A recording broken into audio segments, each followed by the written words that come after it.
Hey, and welcome to another edition of the Gridiron Fantasy Football Podcast. My name is Huck Breeze, and I'm joined here by Darth Scott Vader. Scott, how are you doing for week 8?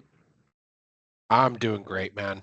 I'm doing great. Like I said, it's another great week of football, another great week of fantasy, and I'm enjoying every up and down of it so far. You know, Well, we're getting How- downs. I know we're Right getting now, we're down. getting downs. Yeah, it's not great. I think our teams need some pep talks. We Need to do. kind of turn this around, right the ship here, but uh, it's still, you got to take the highs with the lows. That's part of the part of it. Unless you're Camacho, I guess. Yeah, unless you're undefeated. And maybe we can give our team some pep talks during our matchups this week. Um, Getting a new angle from you here. I know you told me you were getting some fuzzy monitors, so you were trying to fix something, but it's kind of fresh. Maybe we need new fresh starts after we Maybe. both lost this last week, but a new angle. Maybe we can get that next week with me. I promise these blue containers full of all the kids' old stuff from their rooms is going to be moved. I promise I'm going to do it. I'm going to get to it. Okay, so maybe It's we on get a the fresh list. new view. It's on the list. I put it on the list. Next time we talk, they should be gone. But anyway, yeah, we've talked about us not doing well, our teams on a downturn. We're entering Byemageddon, as the fantasy community calls it. This is the most buys in a week that you can get, and people are trying to scramble to get that fixed. But Scott, before we get into football, let's keep it light. What are you eating? What's for dinner? Dinner was pretty good. Actually, we've been trying to eat earlier nowadays, so we already ate dinner today. We had a little wife made it's like ground turkey with sweet potatoes, bell pepper, jalapeno, um, and then on top of some black beans. And then we had like some sour cream, and I had like some tortilla chips on the side and things like that. But it's delicious, very nice and Wow, healthy. Yeah, just trying. very nice, healthy. Yeah, trying to eat a lot of just make more things at home and eat fresh produce, things like that. Yeah, that sounds like something maybe the what the Pilgrims and Native Americans would eat at the first Thanksgiving. Exactly. Um, Yeah. yes, very very nice, very festive, very fall. Yeah, very fall. Yeah, exactly. What's for dinner in the Breeze house? Well, so we're not eating at home. We're gonna go ahead and eat out tonight. My daughter has been bugging us. She really wants to go to the new sushi place. You know, Kira. I don't know if you've ever done Kira. I don't think I have. What is it? Is that a So specific type of sushi so or a Mongolian place? Grill. Do Okay. you know where Okay. that was in Yeah. the Yeah. Pinecroft Yeah. Center? Yeah. It got taken over by Cura. So Cura is, I mean, it's not the best sushi you're gonna get in your life, but it has those rotating belts that you grab from your table. Oh. Okay. Yeah. Yeah. Yeah. I Yeah, remember. there's one down by where you used to live next to the zoo, and every Mm-hmm. time we went down there to the zoo, we'd go there like for lunch or before or Yeah. after the zoo. And so now one has come to the Woodlands, and we haven't. It's been here for a few months. We haven't gone, so we promised Yeah. on Thursday after her rehearsal that we would go. So, gonna get her from rehearsal and head on over there and try it out. Hopefully, stuff myself with 15 plates of sushi or something. Like I'm looking to set records tonight. Um, but yeah, we got some football to talk about. Let's talk about moves. Me and you are not doing very well on moves and budgeting moves. We're I'm at tied. 24. We're both at 24. I have this realization that like if I was to use two moves, which I probably will have to use two moves this week, is nine enough? So now we're down to like nine moves to last another 9 weeks. That's one move a week if you make it to the championship. Is that enough, or do you? Well, how many moves do you think you need uh, for the playoff stretch run and the playoffs themselves? I think I think five really for the playoff stretch run. Five should should be enough. More ideally, yes. Um, You're but it's talking about 5 also, for the playoffs themselves. So like, yeah, 5 moves. you know, Yeah. yeah. And more would be great, but honestly, I feel like every year I see somebody going into the playoffs and they've used like 20 out of their 30 or 35 moves. And they've got like 10 plus moves. They always finish the year with more moves and they lose in the playoffs. Mm-hmm. And to me, I would rather use those moves now because to me, moves have a lot more value earlier in the season because we pretty much know who teams are now and who's playing at what caliber and things of that nature. So as the season goes on, I don't need as many more moves. I feel like unless I'm just filling in for an injury or something like that. Mm-hmm. Because a lot of mine have been either to fill buys or just tinkering right now. Just a lot of tinkering. You know me, I'm a tinker. Yeah. Especially on my defense. So it's I think 5 is fine. You know, still So got you'd room to have to play have 5 going into the playoffs. going into the playoffs. Yeah. So for us too, we would have 6 to use for the rest of the season, week 8 through, uh, whatever. You've already used over 35 moves. Oh yeah. No. I think I've already I think I've used. I think I've traded like I've gotten 6 moves in trades, so maybe I've used 30. I thought it was more than that. I'd have to get an exact number, but I don't have that exact number in front of me. But you've used a ton of moves. Mm-hmm. But yeah, Yeah. I'm like actually asking people in trade negotiations, like thinking about what's the best route not to use moves. Like, can I take a little bit of hit to my roster's talent to not use moves in this situation? And it sucks. That sucks. It sucks. Yeah, I don't. This I is hate why we that. say I hate budget. that. I don't like. No, I would Yeah. rather not take a hit to my roster. Like a lot of people this week have been trying to get like some of my starters that are on bye this week or something, and I'm just like, no, like or like, oh, do you want an extra shitty QB? And like, yeah, but I'm not paying. I'm not giving you a starter for him. For a 1 week fill in. Like, Yeah. no. Yeah. Exactly. It's a tough world out there, but we're not. The first place 7-0 team has got 26 moves. That's 9 moves to use for 8 weeks or 10 weeks. I'm sorry. That's yeah. It doesn't look like he needs to use moves, but like you often say, there's a lot of football left to play. There A is. lot of football left to play. So we'll talk about that as well. Um, all right, let's move on here. There's been some trades. We've got to go through every trade. There's been a lot of trades this week. I mean, it's Byemageddon, like I said, and then because of the 6 teams that are on bye, a lot of people just want to move stuff around, try to avoid using those moves, or just not happy with their team. So let's go through the important ones. I've made a ton of trades. We'll talk about Omari and Hampton for Brian Thomas, Harold Fannin, and Pete Werner. Do you have any thoughts on this, or is this something that it was between me and Max? Um,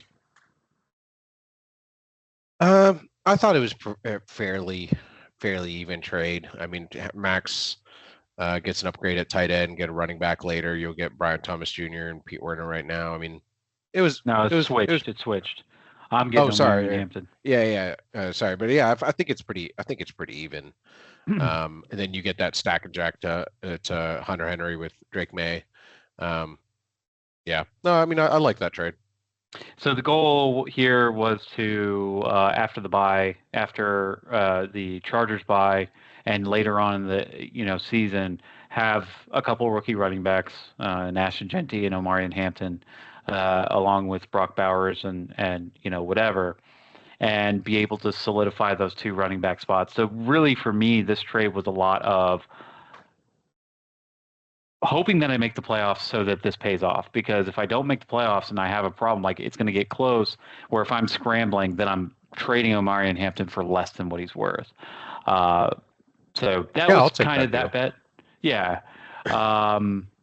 Next up, this is something that you had a lot of comments on, and we're not going to talk about the little trades in between here and there, but the A.J. Brown, Tootin Brisker for Olave, Myers, and Hill. You came in to chat to comment on this. What are your thoughts out loud? I just feel like it's padding Camacho's team a lot because he drops Jaquan Brisker. He's droppable. Bayshall Tootin is bench material, and he gets he traded away Jacoby Myers, Chris Olave, and Dax Hill. Olave is not bad, but that team could go south really fast at any moment. Myers is out this week and wasn't getting the ball that much anyways, and Dax Hill was droppable, so Camacho got AJ Brown for a bunch of garbage. Well, AJ really. Brown might not play this week. He did not practice. He on might Wednesday not, and Thursday. but yeah, he's going to come back and play. He's been playing pretty well. If the Eagles are going to do anything, it's going to be in the second half of the season. We've seen the Eagles turn it on and just start going nuts in the second half of the season. We've also seen them collapse. So it is a risk. I'll give it that.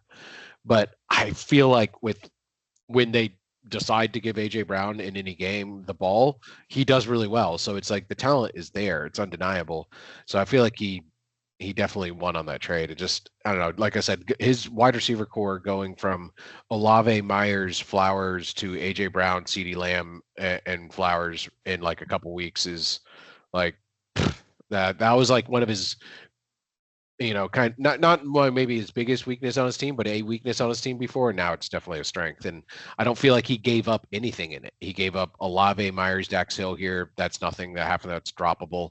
And in the other trade, he gave up Justin Fields and Spencer Rattler, which Justin Fields already doesn't have a job, and Spencer Rattler could not have a job at any moment. Like, yeah, I feel like it's too many wins on one side.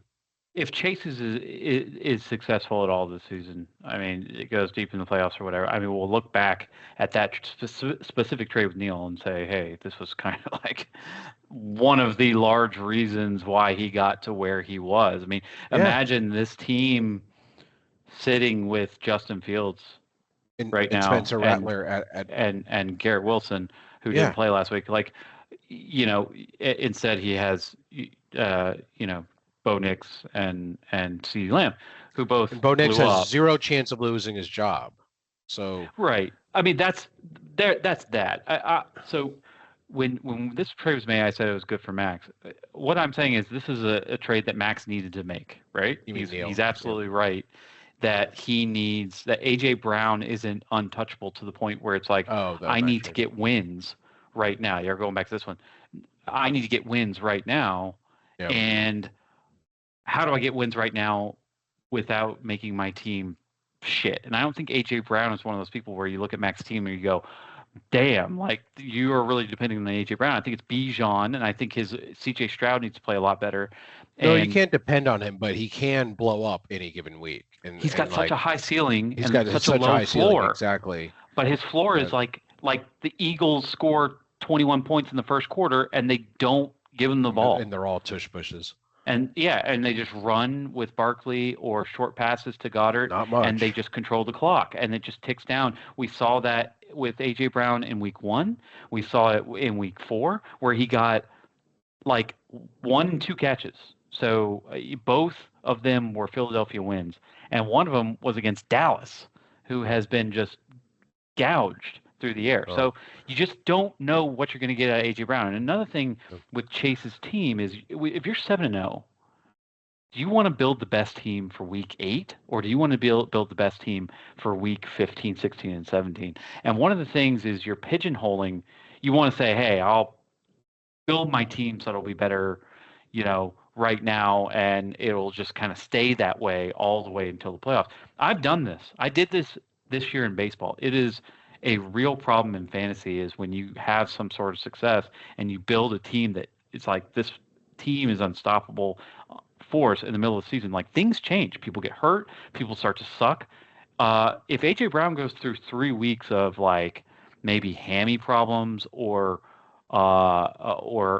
just not playing up to where you think AJ Brown should play, you're not going to move on from him. You're going to say AJ Brown can play better than this, so I'm going to stick with him for the playoffs, and then you're done, right? You're looking at a name. So everybody's looking at a name and saying, AJ Brown's on it. The 7-0 team just acquired AJ Brown. That's fantastic. Listen, you can fill your team with a bunch of all-stars or Pro Bowlers in week 8. What is your team going to look like in week 15? You should be buying people like Omari and Hampton. You should be buying Mike Evans. You should. Maybe. I don't know. If he doesn't have an IR spot already filled, I guess, yeah. Sure. Or I don't know overshown. if He he should go does. get overshown. I mean, he can't because he only has like 9 moves to use for the rest of the year. But he's got Devin Lloyd on IR right now. Like, I don't see why you're not going out actively and buying lottery tickets for something on later. Make myself a little bit worse now for something that'll help me in the future. And I just don't know. I mean, his teams.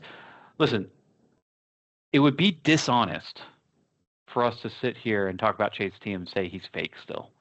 That would be dishonest and that would be trolling to sit here and say, hey, this 7-0 team is fake. This is a fake 7-0 team. Because obviously it's pretty good in almost every spot. Now. Now, exactly. After 2 or 3 weeks, there's it's okay for 2 things to be correct. That Chase's team was fake and built up on things that were not stable and could have fallen apart at any second. And him making those changes after those comments were made to become a way better team. Trading with Neil, making trades with Trevor to get rid of Browning. Like, those were smart moves. Those were smart moves to get him in the spot where he is now. So, no, there is no trolling to say that this team's not somebody that belongs here. However, I still think you can criticize the I'm good enough to win a championship with this team because I think that there are definite holes in different spots where he could be let down. And, again, don't want to make your team. See it. I'd like to see it first. Okay. You just don't. Yeah, I guess you face him this week. Yeah. But yeah, let's get into the matchups. Well, let's talk about your last trade, Metcalf for Odunze. Okay. I woke up head scratching. What was up with that? You don't like it? I like Rome Odunze. I mean, I talked about Rome Odunze all year. I know he's had 2 down weeks, but you obviously like DK Metcalf better. I just feel like DK has more of a if I'm ever singled up, I'm getting the ball no matter what kind of energy about him. And if he gets him in stride, he could take it the distance at any moment as well. So I like that. They also worked a lot of quick slants in the red zone area, things of that nature. And Rodgers has been very efficient in the red zone area. I wanted to see more from the Bears after their bye week. I expected for them to improve in their offense in the bye week. Usually teams go into the bye week and they come out a little bit better, a little fresher, a little, hey, now we know what works and what doesn't work and things like that. Let's work on the details. And instead they kind of came out like crap. So I was like, if this is what you got for me, and I can give, I can get DK, who's like a real number one, because at any moment the Bears also have a lot of weapons. I feel like there's a lot of weapons on the Bears, whereas on the Steelers there's a lot of tight ends and things like that, but DK usually gets his.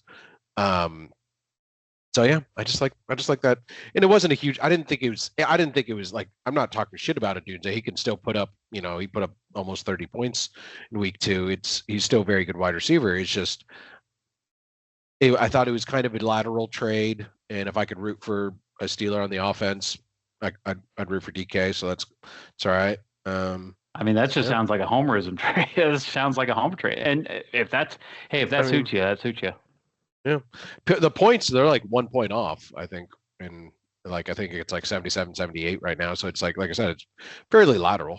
And if trajectory going forward, I think if anything, DK's going up and Odunze's going a little down, but I'm sure Odunze will still have a fine season.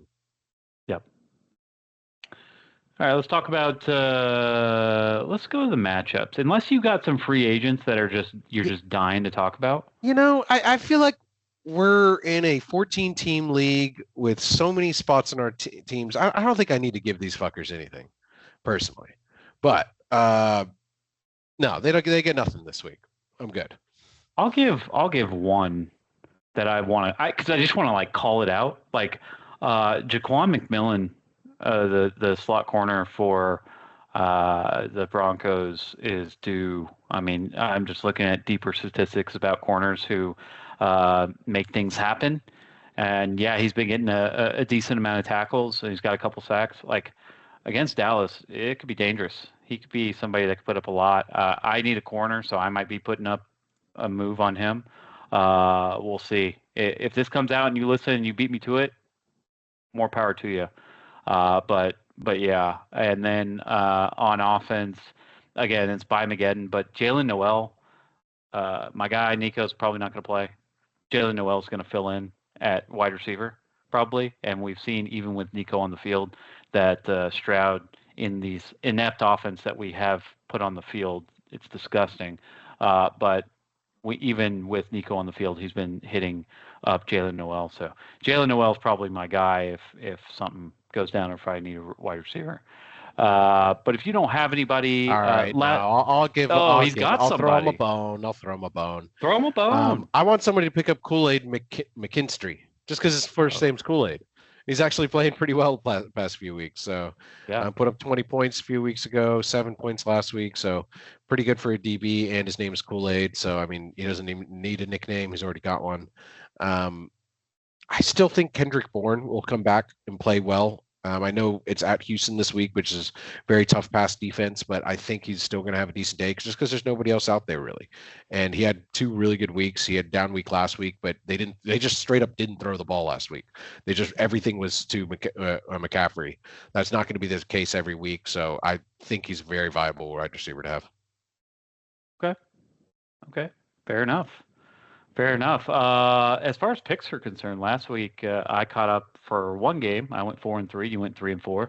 So now I'm 24-25 on the year, and you were 27-22, sir. So still 3 games ahead.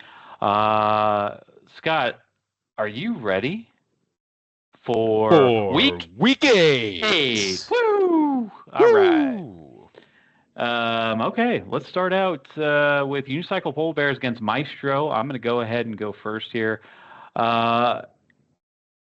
Cameron's been doing that thing he does where he plays fantasy football super passively. Doesn't make he's made very little trades. He's gotten his moves in, but he's had 3 running backs for most of the year. Now, he's had weak spots. He's filled in with head scratchers like Alec Pierce and whatnot. And his team just doesn't, honestly, without those running backs, without Kyron Williams, Kenneth Walker, and without Amon-Ra, those are some of the bright spots of his team. His team just doesn't have that spark right now. I know Michael Penix is playing Miami, but still, I just don't know if even with the buys and even against Miami, if he's a QB1. I don't even know if he's a top 14 player on that team. And what's interesting about this is there's a lot of spots where he can mold this to kind of compete this week. 2 defensive players, a kicker. He just hasn't jumped on it, right? So it's just built into my brain that Tuesday morning and even Monday night when I'm watching Monday Night Football, I'm tinkering with my team and getting ready for the next week. It's Thursday, almost Thursday Night Football, and Cameron hasn't moved on anything. And that doesn't necessarily mean that obviously he's looking at it, obviously he's doing it. I mean, sometimes, and I've told myself this, sometimes it's better to wait. Just wait, see how things play out, wait to see how practice goes this week, and then make your move.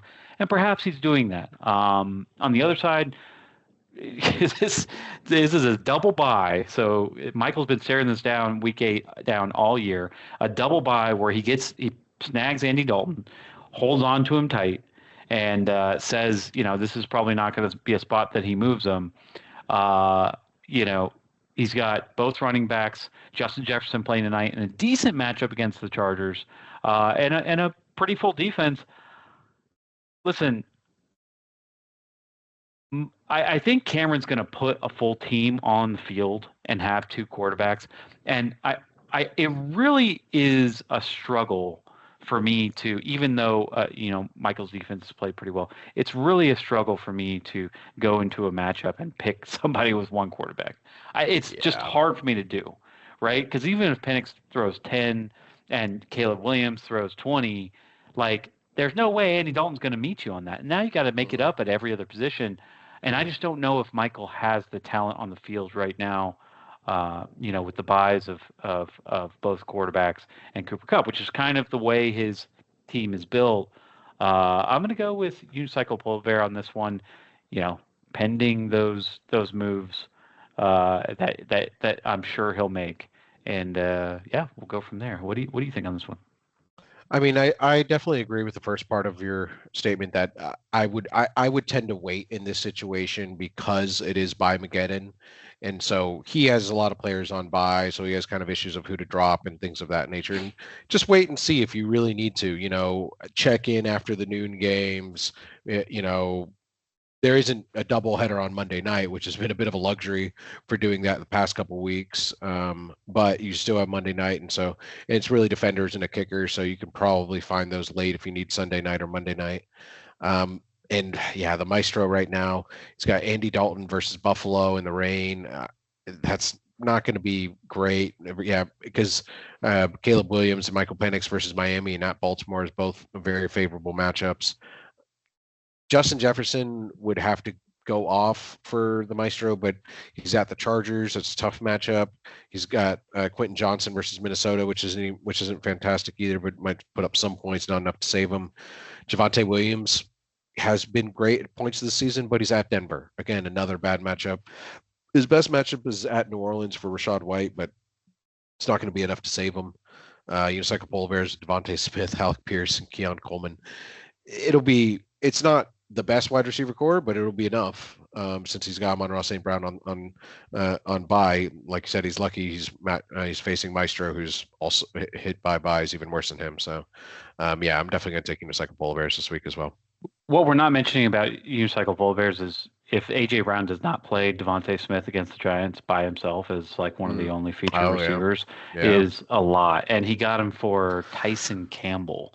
That's been one of Unicycle Polar Bears only trades, and it caused a lot of he had his best game of the season on me last week. Yeah, 8 points. Yeah, for sure. All right, next up, Eternal Touchdown, the last man standing. I know somebody said it in chat, but Clay he just can't catch a break in fantasy football. It's just not something that he just is not made of luck. It would be shocking for me to look at a 3-4 Clay, and maybe this is something he's just playing a long game. It would be shocking for me to see him, at least not attempt to make a move to fix his lineup going into Sunday. Now, I know last week I talked about Clay and kind of like had some jokes at his expense, like, hey, if anybody's trying to trade with you, like they're trying to rip you off. But at this point, it's like you're 3-4. You got to make some moves. You might need to make some moves. And I know you're going to have 3 quarterbacks, and if you trade for one, you'll have 4. But, I mean, this is a good chance to try and move Kyler perhaps for whatever he's worth to try to get something just so, minuscule, so small. Yeah, I don't know. Starting Algier against Miami doesn't seem terrible. But listen, man, you're projected to put up 108. Is for the pretty full lineup here against Hedman, who has had some buys the past few weeks and is coming into, like, Josh Allen's coming back off bye fresh with Khalil Shakir. Derrick Henry against Chicago, which should be a big ground game. Aaron Rodgers against Green Bay, who's been playing pretty damn well. Jalen Waddle is like one of the only offensive guys against Atlanta in a dome. A decent defense for Hedman on that side. Like, I can't pick Clay in this situation as is. Can he make moves to kind of be more competitive? But even then, you don't put everything in projections. But he's down 52 in projections, and it's not like there's a bunch of buys that we're looking at. Like, I mean, it's just Daniels out, basically. Daniels is out, and Hedman's coming in with a full team on Byemageddon. Yeah. Like, that's just a really bad spot for Clay. I got to pick Hedman here. Yeah, this is kind of where we start getting into some tough territory, like I said, with these Byemageddons, just between that and injuries. You're kind of, some teams are getting decimated right now, and Clay's team is just getting hit hard at quarterback position specifically. Jackson Dart at Philadelphia, he could have a decent game. He would need to have a monster game to make up for only starting one quarterback, because I expect last man standings Aaron Rodgers and Josh Allen to have pretty damn good weeks. I expect Josh Allen to bounce back, and Aaron Rodgers to want to show his team his old team's what's what. Eternal touchdowns, Matthew Golden, Ladd McConkey, Luke McCaffrey. That is probably not going to be enough to save you, especially versus Jalen Waddle, T. Higgins, and Khalil Shakir. Khalil Shakir has been great stack and jack for last man standing. T. Higgins should have a good day versus the Jets and Jalen Waddle at Atlanta. Tyreek Hill out. I know they're not doing great right now, but I still expect him. He doesn't need him to be great is the biggest thing for last man standing. He's got plenty of other players to make up points for him, and he thrown touchdowns losing at running back as well. Tyler Algier and Jordan Mason versus Jalen Moore and Derrick Henry. Expect Baltimore to start getting back on track here as well. So just losing at every position battle right now. So yeah, the projections on this one are probably going to be right. Yep. It would surprise me if they weren't. I'll take the L on it. Next up, Disco Lemonade 1-6 against Rumham 4-3. Neil needs wins. He's trying to grind out wins. And what's kind of rough is that, if Garrett Wilson plays, that's fine. He wasn't spotted at practice today. But Neil, this is his team to the fullest. Maybe you have J.J. McCarthy in there at some point, healthy J.J. McCarthy. I think you'd rather keep Carson Wentz out there. This is his team. Neil is hoping to snag some, Gadsden goes off. Justin Fields comes back in and plays, does fantastic. Godwin comes in and plays, gets on the field and plays. Like he needs these people on his bench to do well so he can trade them away and improve his starting lineup. That's obviously, and then steal some wins. That's his goal for the rest of the season. Steal some wins and try to get into the playoffs. We've seen worse 1-6 teams. I think that his lineup from top to bottom are competent players, especially on defense. You love Tyke Smith, you love Xavier Watts, decent D's. On the other side, Trevor got his quarterback. I know he's been trying all week to get somebody. He got Tyrod Taylor. So is he going to play? That is one thing that could be rough, right? Yeah. So all the news kind of shifted to Tyrod Taylor playing and him being the starter going forward. And I don't know if you caught the Jets owner Woody Johnson's comments on Justin Fields. Yeah, that's pretty harsh. It is pretty rough, and Justin Fields was like, it's whatever.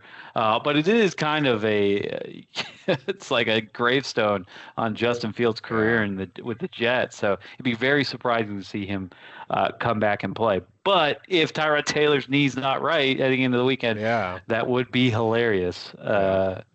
I know Trevor's listening to this saying that probably wouldn't be that funny, but for the rest of us, it would be. That would be kind of funny if Neil started Justin Fields against him if that happened.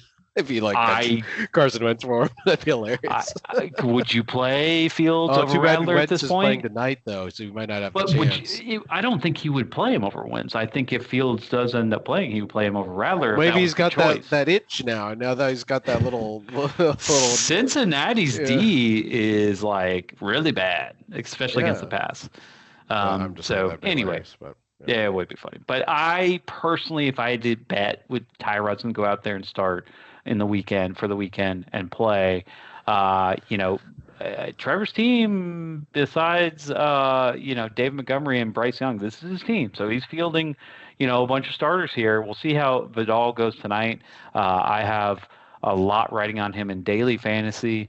I think that he could have a decent night. I really love the Chargers run game as a whole when they have all their O-line there. And Joe Alt is back tonight, so he will have an O-line to run behind.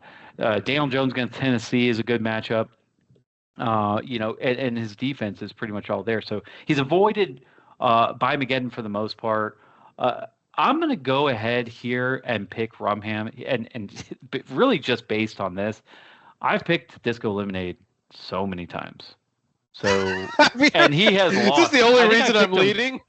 Yeah, I think I've picked him like 5 times, and he's like 1-6. So for my sake and Neil's sake, I'm going to go ahead and pick Rumham here. I think Rumham's team is better, and I think they have a better chance of winning. But even if I thought the matchups and maybe Tyrod Taylor not playing would help Neil, I'm just going to stay away from it, so I'm going to pick Rumham. I understand. I definitely understand. Neil's had a rough year. Coming out with Spencer Rattler versus Tampa Bay and Carson Wentz at the Chargers tonight, It's not great, especially when you're looking at Daniel Jones versus Tennessee, and if Tyrod Taylor plays at Cincinnati, I think both those are great matchups and much more talent. Birmingham wins there easy. Disco's got Jordan Addison, Wandale Robinson, and Rome Odunze, which not bad. Could all have a decent day. They could all have a kind of a missed day as well. Whereas George Pickens has been having such a high ceiling lately. Tetra McMillan's been playing a lot better. Bryce Young's been playing better. McMillan's always been playing well. And Kayshon Boutte is the offense of New England is playing really well. I know they're playing Cleveland, but Birmingham doesn't need him to go off. He's kind of winning at every position so far. Disco would have to win big at running back. That's his only place I really see him like having a chance, or Spencer Rattler somehow going off against Tampa Bay. But Chase Brown and Woody Marks versus San Francisco is not great. Rumham only has Brees Hall and Kamani Vidal. I don't think that's fantastic either. But again, he doesn't need them. He just needs them to not blank and get a goose egg. So, yeah, I think Rumham's definitely got a little bit more talent on his team. Disco's putting up a fight. It's just like it's like Captain America before he got all the juice. Like he's getting his ass whooped in the alley by those two guys. Yeah. It's kind of like that every week, and but he had heart. Yeah, he had heart. Exactly, he's got heart. He's in there, and he's like, come on. He's scrappy. Yeah, he's scrappy, but he's gonna get his ass whooped. So yeah, we're taking. Oh my gosh. Okay. Yeah. I gotta stop agreeing with you here during Byemageddon. I know we got to get some different picks in. I think this is our chance. Benjamin Harrison's notorious here. What's really surprising is when you look at Max's team raw, it is not good.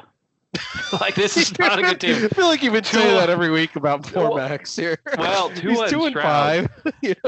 He's 2-5. Like Stroud is not playing well. I've watched every Texan snap this year. Like it's just not good. I don't know if it's the O-line. I don't know if it's the play calling.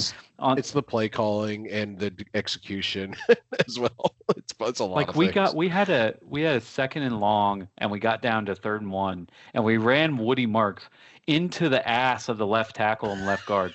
2 plays straight, and it was like 3 guys blocking, 5 guys like coming in. It was just so bad. That play call is just awful. I feel like every play action that we do is like plus yardage, whether it be to Dalton Schultz, whether it be to a rolling out Nico, whether it be whatever. And the plays are just not working. The whole operation. CJ Stroud's played bad. Tua's played bad. Max's is kind of slowly dismantling his team to try to get wins. You saw it with O'Marion Hampton going down and him moving A.J. Brown for a mixture of, warm bodies that are going to fill his lineup. And, I like Stephon Diggs, and I like Chris Olave moving forward, especially if Chris Olave can get on a team that can utilize him from a passing perspective. And because, he's a target monster, and he's a talented receiver as long as he stays healthy. I like Chris Olave going forward. And I like Tez Johnson. I loved what I saw to Tez Johnson's connection with Baker. So you like this team, but you're seeing these projections. 162 is really high during Byemageddon. Like freakishly high during Byemageddon. And I think it's a lot to do with his defense. Jesse Bates, 9.92. Nick Bolton, 9.41. Not saying that they won't reach that, but that's a fuck ton. Bijan Robinson against Miami is like a dream spot. Probably going to be DFS, like 100% owned. He's got some decent matchups. But again, this team is not good. Go over to the other side. You got Jalen Hurts against the Giants. I think that's a smash spot. Dylan Gabriel against New England. Listen, one of the stats for New England is that they haven't let up a 50-yard rusher all year from a running back perspective. So I think that Cleveland's going to see that and kind of try to air out the ball a little bit. I know that Danny's hoping that it's not to Harold Fannin, literally anybody else. So we'll see how that works out. George Kittle against Houston. I know George Kittle didn't get a catch last week and got Gusek, but I don't think that's going to happen again. Right? Christian McCaffrey against Houston, great matchup. You love when they're going to be in the dome. I think Danny is in a really fortuitous spot where he's got most of his team, besides Jackson Smith and Jigba, and a few defensive guys as far as the starting lineup, playing this week. For me, I'm sorry, Max, but your team is overinflated from a a projection standpoint and overinflated just from just looking at it from my perspective. So I'm going to go ahead and take Danny in this situation. I think Danny has a better team. I think Danny has decent matchups, and I think he pulls this one out. Yeah, I mean the projections are dead even on this one, and both very high, like you were saying at 162. But I some of them are a little inflated at certain points. Starting at the top, Benjamin Harrison with Tua at Atlanta and CJ Stroud versus San Francisco. Tua has not been looking good and could be benched at any moment from the looks of it. CJ Stroud hasn't been playing great and San Francisco has been. So I don't like either one of those matchups. Notorious has Jalen Hurts versus the Giants and Dylan Gabriel at New England. I think Jalen Hurts would probably cover Tua and CJ Stroud by himself with how many tush pushes and shit he takes all year. Dylan Gabriel really doesn't have to do much, just needs to not go negative. Notorious wins that. Benjamin Harris got Stephon Diggs, Tez Johnson, Chris Olave. Yeah, pretty decent, but I like Notorious's Drake London, Xavier Legette, and Michael Pittman Jr. a little bit better. I think they're just a lot more consistent and have some higher ceilings as well. Benjamin Harrison would need Bijan Robinson to just go off versus Miami, which he might. He very well might. Yeah. So that's really where he could win. Alvin Kamara versus Tampa Bay. He really hasn't been that great this year, and he's already got that question mark on him. Not loving that. Notorious has Christian McCaffrey is the thing, and that's where I hesitate to pick Benjamin Harrison because the only place he could win could be evenly matched with Christian McCaffrey for Notorious and James Cook, which I like better than Alvin Kamara. So he could still win there. I think Notorious has been edging him out on everything. So yeah, I'm taking Notorious as well. Now I see why you had me go first. No, you're gonna pick everything that I have. You're just gonna try to edge me out. This is just how I don't. You can't make me pick Tua and CJ Stroud. You know I'm not gonna pick Tua and CJ Stroud. You some bitch. You some bitch. All right, matchup of the week. Breadbasket versus Professor. He's matchup of the week every week. Jeez. Listen, I'll tell you this. I did the research. No team in the Gridiron has ever scored 200 points 3 weeks in a row. Definitely no team in the Gridiron has ever scored 200 points 4 weeks in a row. Yet, Professor's trying to do it. His last 3 weeks, 222, 226, 224. Wow. Very consistent from this guy. Yeah. And a team that I feel like has gotten better over the past few weeks. I gave him Flacco. May have been a mistake in retrospect, looking at my QB2 situation. I was taking a buy low guess, whatever. But I like his team all around. From a projection standpoint, you love Baker Mayfield against New Orleans. You love Joe Flacco against perhaps a sauceless Jets. And Jamar Chase also against a sauceless Jets. Wow. Josh Jacobs against Pittsburgh. They've been real susceptible on the ground this year.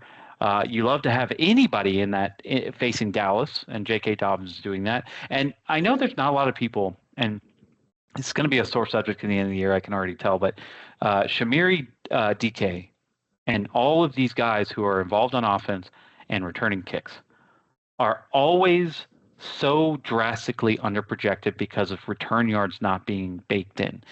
You really need to look at DK as somebody who's going to score between 10 and 13 points because that's what he's done all year. So boost that up a little bit. It makes you have a different look. If they don't involve this guy on offense, he's going to get 6 points. If they do involve him on offense, he's going to be somewhere around 10. So you like Shamiri DK as at worst a wide receiver 3. So I really like him there. His defense is decent, and honestly, he hasn't made that many changes on that side, but they're looking like this is a defense that can compete with anybody in the league, especially with White and Aluakon being out. This is a good team. Professor's got a good team. He's not had too many injuries on that side. He's picked up people like Dowdle, who have had fantastic weeks to help with the 200 points. Devontae Adams, again, leads the league in all of these red zone targets. Like, this is a team that's well put together and is a tough team to beat. And on the other side, Breadbasket, Justin Herbert, tough matchup with Minnesota tonight. You always think that anybody going against Brian Flores' defense is not going to have a fun time. Having two Denver wide receivers who are not the wide receiver ones for that team is interesting choice. We'll see how it works out for them. Like the Denver wide receiver, and I know Mims is a returner, but yeah. it's still, I know it's Byemageddon, so there's no judgment here. Really going all in on the Kansas City, picking up Harrison Butker, who seems to have been far right all season. You've got, a couple buys in Puka Nacua, who didn't play last week, but he still destroyed me. Marvin Harrison on buy, and a few defensive buys. I think in a playoff matchup, even against Chase, like Professor can beat anybody in the league.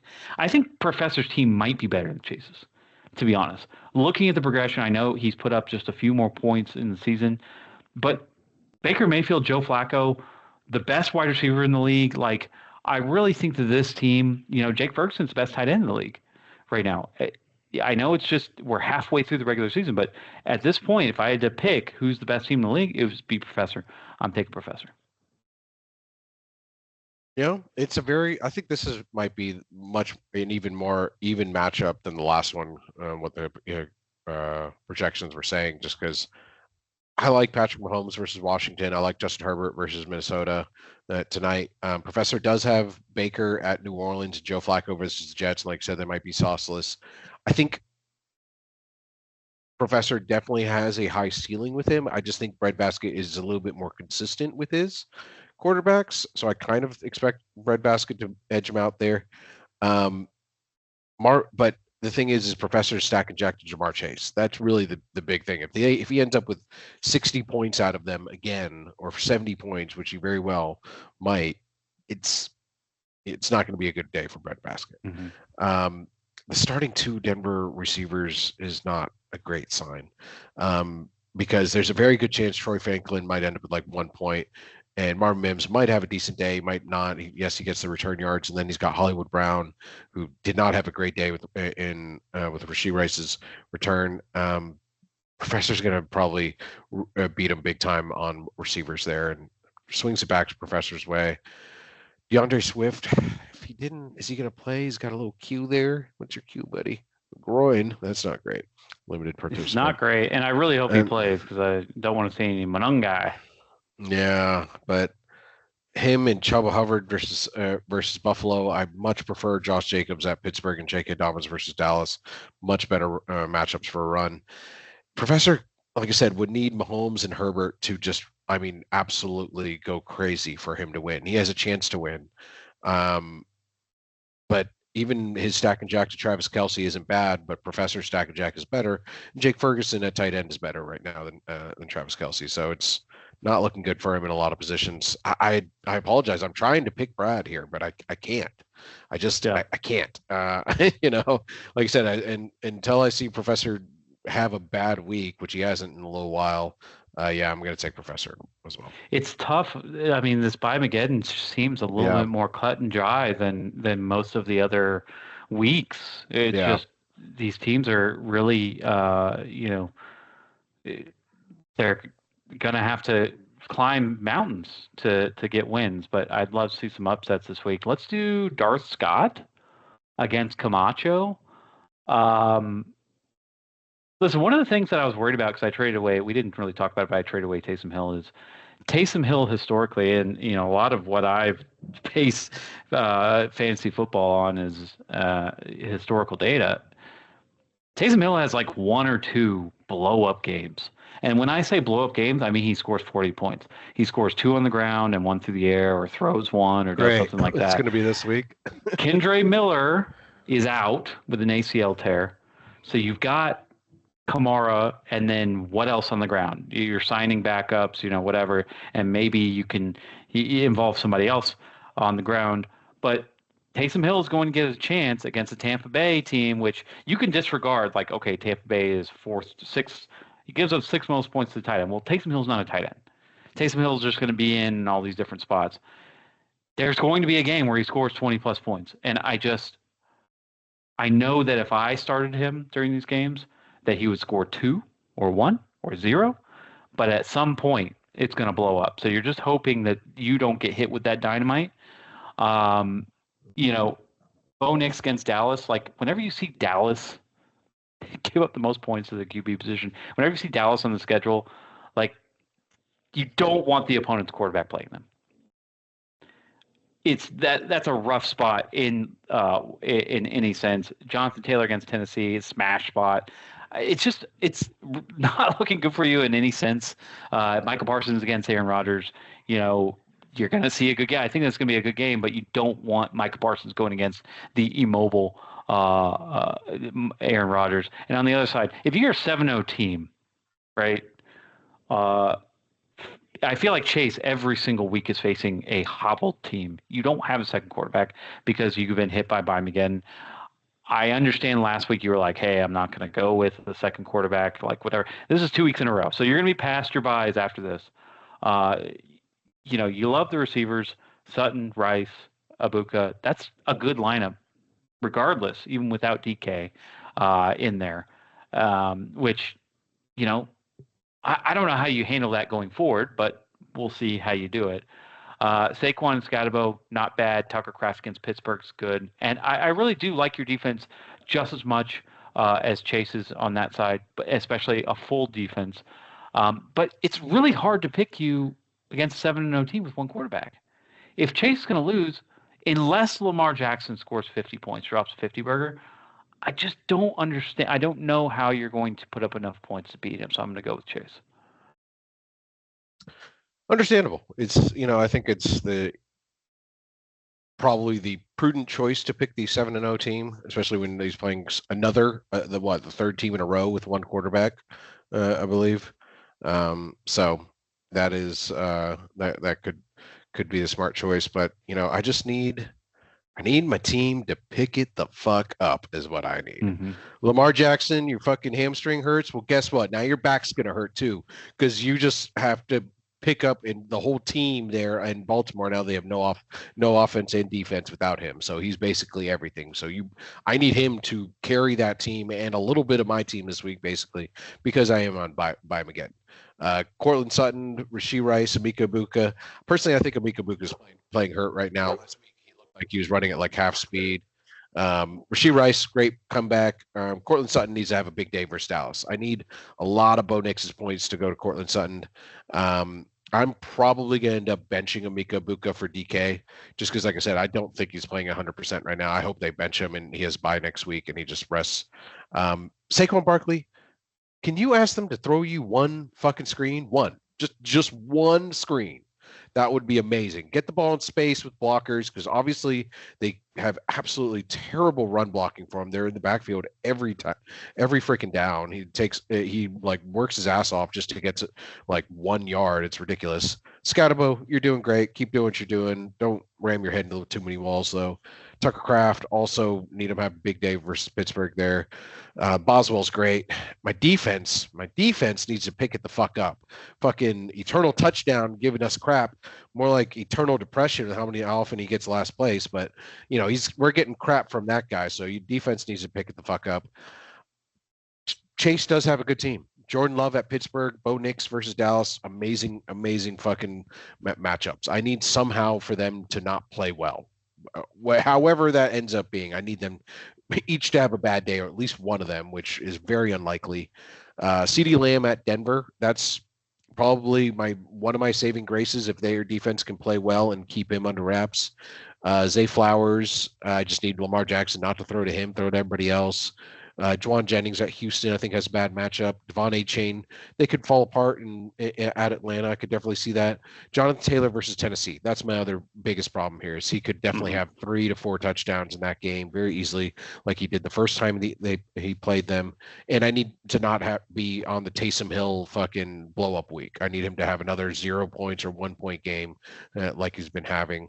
So, fuck it. Let's get wild. I'm picking myself this week against 7-0 team. Ooh. Let me ask you this. Have you considered trading away your fourth receiver for a quarterback? There's no, Not necessarily with me. I'm no, just saying. no. There's not really any the only quarterbacks I would have wanted to do it for are apparently off the market now. So, I mean, um, Trevor just like went around the world in 80 days to try and get that done, and he did end up getting it done. So no, just wondering. all my wide receivers have buys coming up, and that's why I want to have that extra wide receiver. So Mhm. maybe in a couple of weeks, like right before the trade deadline, I trade them for something like some defense or something. But right now, especially like Amika is questionable. There's a lot of football left to play, and people get injured playing football. True. All right. Last matchup. Can't hold anything back. Sex Raptor against Fupa Slayer. What do you got on this? Not great projections here for you guys. It's a little bit of Byemageddon on both sides. Obviously, we've got a lot of your main running backs out and things of that nature. But starting right at the top, Drake May versus Cleveland, Cam Ward out of Indianapolis. That's not good. That is not good. Drake May has been playing great, but Cleveland's defense has also been playing great. He'd probably, I'm looking at like 10 or 12 points there for Drake May, honestly. Cam Ward, you just hope he doesn't go negative because he might. But because Fupa Slayer's got Dak Prescott at Denver, which Denver's defense has been playing well, but so Dak Prescott's been playing lights out this year. I expect him put up a good amount of points. Marcus Mariota at Kansas City probably isn't a great matchup for him, but I think he'll probably put up about 5 to 10 points as well. So I kind of expect Fupa Slayer to edge you out there. And then wide receivers, starting Malik Washington, Cavante Turpin at Atlanta, at Denver. I know they're your return yard guys, and they're they can be consistent, but they can also not have a great day as well very easily, and there's like not much touchdown potential as well. While Fupa Slayer's got Keenan Allen, Devo Samuels, and Romeo Dobbs, which even Romeo Dobbs has had big weeks, but he might not even need them to because Keenan Allen and Debo can be very consistent.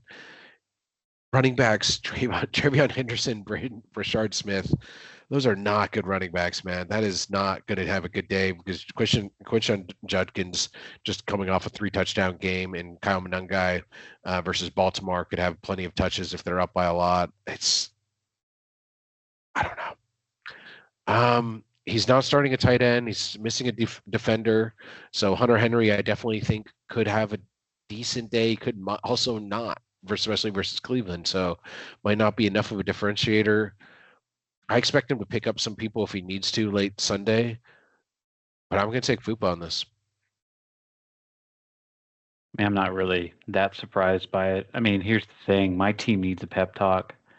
Uh, Travion Henderson, I know it's not in your control, but 2 carries or 2 yards last week is pathetic. That's fucking pathetic. Okay, I'm gonna need absolutely more out of you. I know you have had a great preseason, and you have a great schedule, and you are super talented.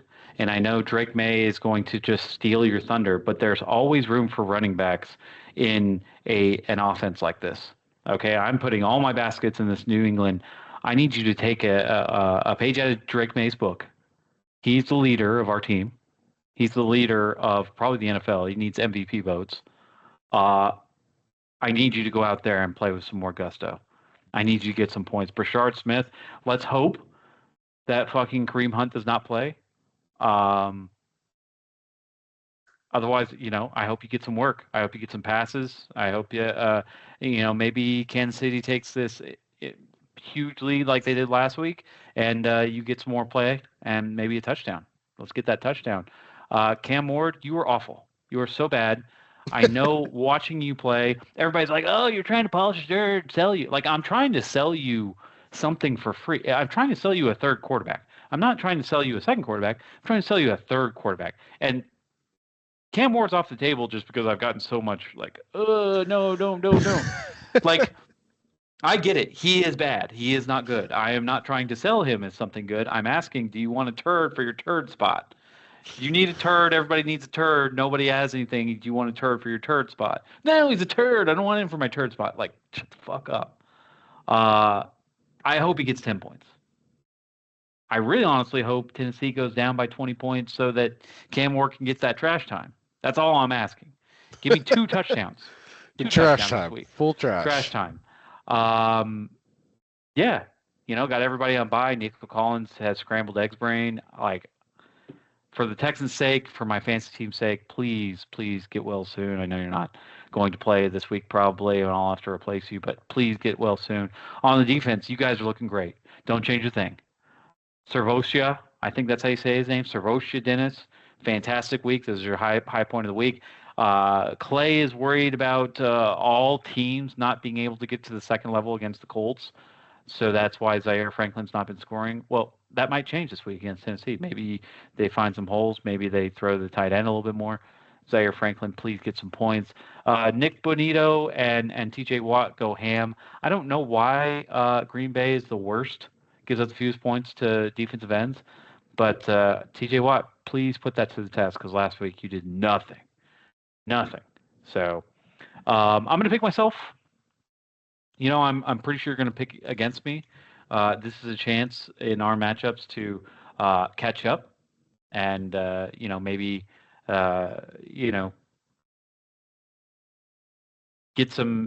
bring it back even. What are your thoughts on this matchup? I already went first, remember? Oh, you already went. Yeah, Okay. No worries. Yeah, it was the last. We switched on the last one, so I can't hear enough about my team, so I just really wanted you to do it again. Go again. Anyway, that's it, guys. I'm going to have dinner. Good luck on Thursday Night Football. Go Chargers. I have Chargers and the over. But anything else you guys have to say before we head into Week 8? Not too much, but good luck to everybody out there other than Camacho. He doesn't need it, so he's already 7-0. I feel like let's other people shine for a minute, right? All my homies hate Camacho. Thanks for listening this week, guys. We will see you guys next week. Same time, same place. See ya.